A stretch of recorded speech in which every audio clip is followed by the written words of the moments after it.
Graça e paz a todos e todas que irão ouvir mais esse podcast. Vamos ler um texto que está lá na carta do apóstolo Paulo aos Colossenses, capítulo 1, versículos 13 e 14.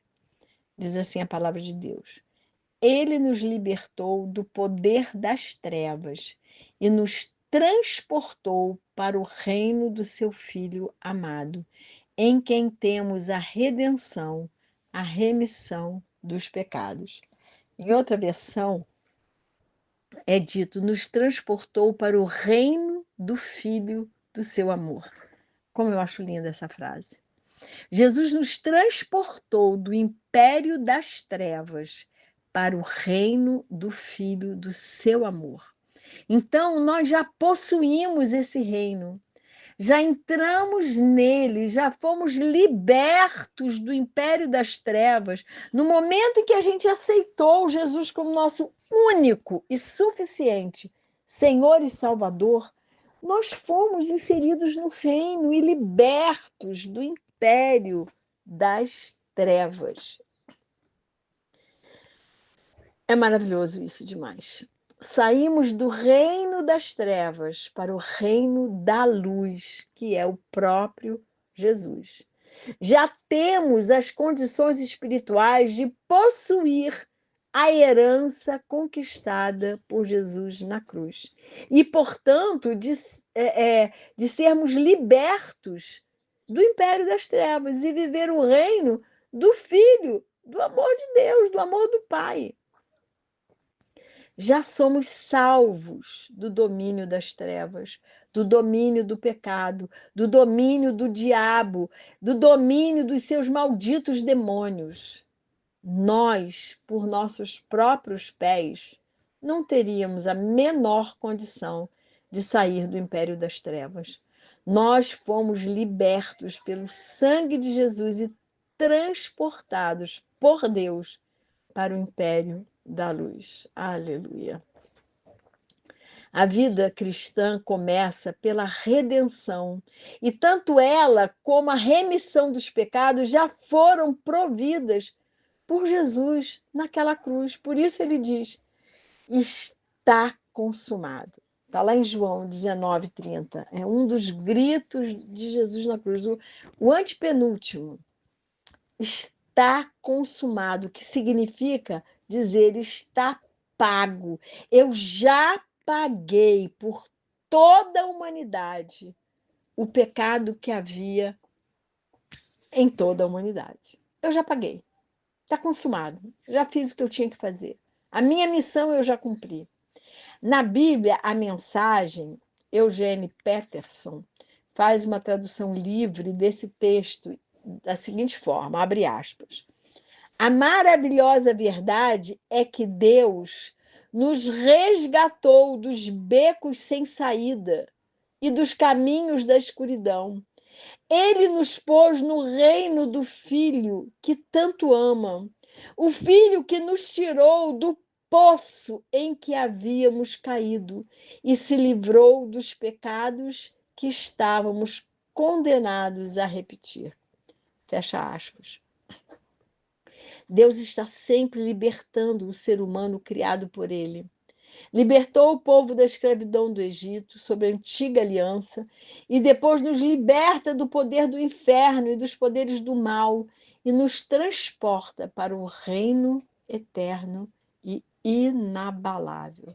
Somos livres do domínio do pecado, somos livres para adorarmos ao único Deus vivo e verdadeiro. Somos livres da escuridão que nos leva aos abismos desse mundo que jaz no maligno. Somos livres para vivermos o reino de luz que Jesus veio instaurar e nos inserir. Ele não só instaurou na sua primeira vinda, como nos inseriu. Quando eu falo nos inseriu, nós quem? Aqueles, como eu já falei no começo, que aceitam Jesus como Senhor e Salvador. Aqueles que aceitam o senhorio de Jesus Cristo.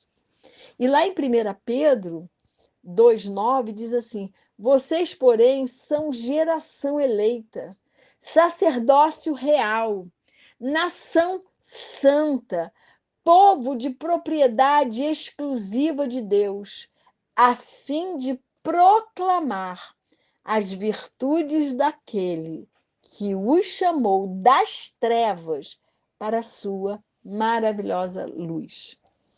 Pedro completa o ensinamento de Paulo e vai mais além, porque ao sermos transportados do reino das trevas para o reino de Jesus, nos tornamos sacerdócio real, nos tornamos uma nação santa, nos tornamos povo de propriedade exclusiva de Deus e ainda nos ensina a proclamarmos as virtudes de quem nos tirou das trevas para a sua maravilhosa luz.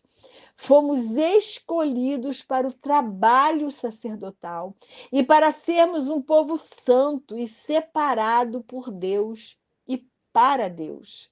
Ser santo é ser separado por Deus e para Deus. O Pai nos concede a honra de sermos separados para testemunhar e proclamar todas as virtudes de Jesus para aqueles que ainda não o conhecem. Todo verdadeiro cristão é um sacerdote. Toda verdadeira cristã é uma sacerdotisa, no sentido de ter acesso igual e imediato a Deus, de servi-lo pessoalmente, de interceder pelos outros e de levar outros a entenderem o sacrifício definitivo de Deus, Jesus Cristo. Nós temos livre acesso, nós não precisamos de ter intermediários, né? O único intermediário é Jesus Cristo, porque Jesus Cristo, naquela cruz do Calvário, com sangue derramado sobre todo aquele que crê, ele abriu o caminho para nós termos livre acesso ao Pai, para pedirmos o que quisermos, para agradecermos em todo tempo, para louvá-lo, para questionarmos. A gente pode, a Bíblia, acho que em Isaías diz: arrazoai comigo, Deus falando para o povo. Nós podemos dizer: Senhor, eu não entendi isso. Senhor, por que aconteceu isso? Me dá uma resposta, Senhor. Oração é conversa com Deus. E Deus quer que a gente converse com Ele em todo tempo, em intimidade. Ele é nosso Pai. E nós temos que ter reverência, sim, mas temos que ter intimidade, liberdade de podermos falar com Ele, de podermos questionar, de podermos agradecer, de podermos clamar e suplicar por algum favor. Nós temos essa liberdade. Jesus, na cruz do Calvário, abriu esse caminho para cada um de nós, pecadores, para podermos ter livre acesso ao nosso Pai. Jesus definitivamente nos chamou das trevas em que vivíamos para viver em sua maravilhosa luz. Quando vivemos nas trevas, na escuridão, a gente cai o tempo todo porque a gente não enxerga. A gente não enxerga a beleza de Jesus. A gente não enxerga a luz de Jesus. A gente não enxerga o favor do Senhor. A gente vive conforme a nossa própria vontade, os nossos próprios desejos, longe da vontade de Deus. Mas Jesus nos chamou para a sua maravilhosa luz, e para nós proclamarmos as virtudes dele, que são tantas, são infinitas. Então, sim, fomos de um reino de maldição para um reino de bênção, para um reino de luz, para o reino do Filho do amor do Pai, que é Jesus Cristo. Então, a minha oração por mim e por você é que possamos nos sentir gratos e honrados por Deus ter nos transportado do império das trevas para o reino do Filho do seu amor. A minha oração por mim e por você é que tenhamos um coração cheio de gratidão, porque mesmo sem merecer, Ele nos tirou das trevas para vivermos no reino de luz, de verdade, de justiça e de amor. Minha oração por mim e por você é que possamos nos regozijar em Deus, porque indo de um reino de trevas para um reino de luz, nos tornamos sacerdotes de Deus, santos e um povo de propriedade exclusiva do Pai. Amanhã celebramos a paixão de Cristo, momento que Jesus fez tão grande sacrifício, pagou um tão alto preço para que o seu sangue pudesse nos cobrir, nos lavar, nos purificar e nos salvar. São 3 dias que eu acho que tínhamos que refletir. São 3 dias de reflexão: sexta, sábado, domingo. Domingo, o dia da ressurreição. Com a esperança de que, se ele ressuscitou, nós, estando nele, um dia poderemos ressuscitar também.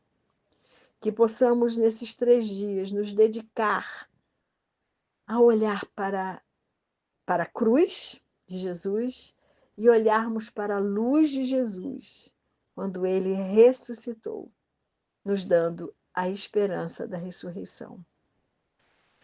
E que o Senhor nos abençoe e nos guarde, que o Senhor faça resplandecer o seu rosto sobre nós e que o Senhor tenha misericórdia de nós, que sobre nós o Senhor levante o seu rosto e nos dê a paz. Bom feriado a todos e todas. Até quinta-feira da semana que vem.